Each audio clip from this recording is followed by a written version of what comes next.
Hello and welcome once again to Bulldog Bytes. Today we're going to talk about RSA encryption. Don't panic, it's not that big of a deal. You're going to be surprised how easy it is to work. RSA used to really confuse me and used to worry me, but not anymore. I'm going to show you how to do it in just a quick little sec. So don't worry, I have a plan. Okay, for RSA encryption or decryption, you're going to have a few things, right? They're going to have to give you the actual message that you're going to decrypt, along with a couple of variables. Some of those variables might be P, which is a first and lowest prime number, or Q, which is the highest prime number, or E, the public key.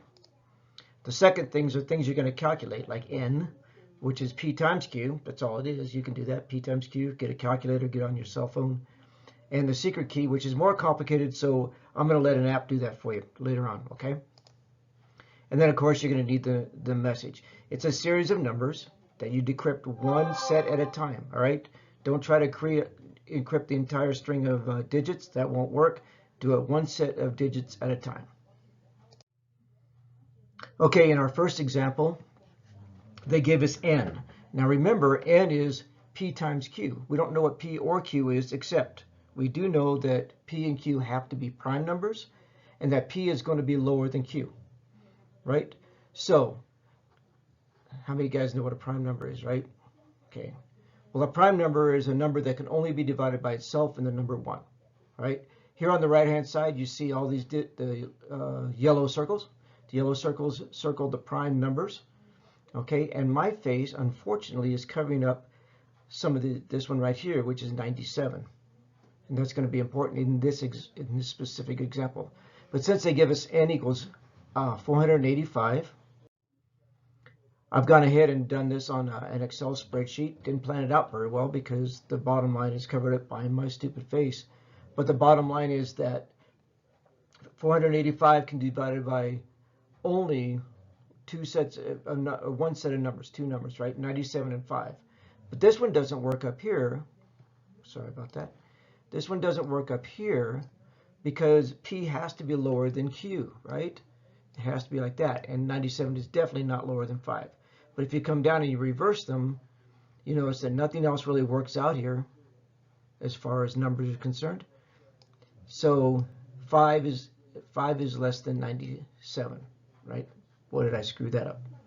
So the bottom line is, in this scenario, 5 and 97 are your two numbers, okay?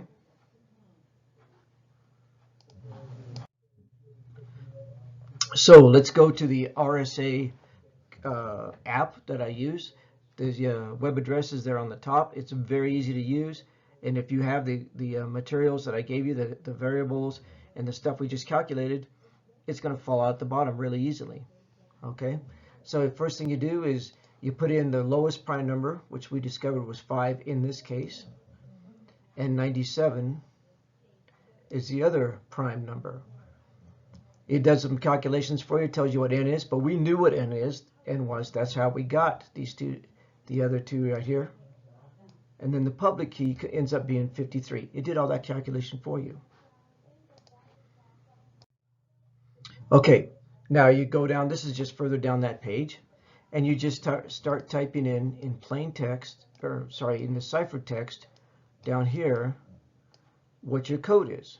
If you remember what our code was, we'll see it in just a second, and you put it in one digit at a time, then it'll come up right here, one digit at a time, and you just start plugging in the numbers as they go through. So this was our initial message that's encoded, right? At the end, if you put them in one number at a time, once again, one number at a time, these are the numbers you get. What does that mean? What does that do for you? Well, this is in decimal format. So all you have to do is go to a decimal converter online, like this one right here, right? And type in these numbers and you'll get an answer. I'm not going to give you what that answer is.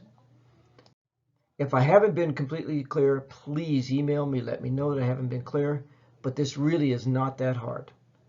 Once you find n, it has to be a multiple of two prime numbers, which have to be whole numbers, right? They can't be 5.3, it has to be 5, 97 in this case. And just start plugging them into that calculator I gave you. And in the end, you're going to have your answer. This is going to be very handy for like something like NCL. All right, have a good day.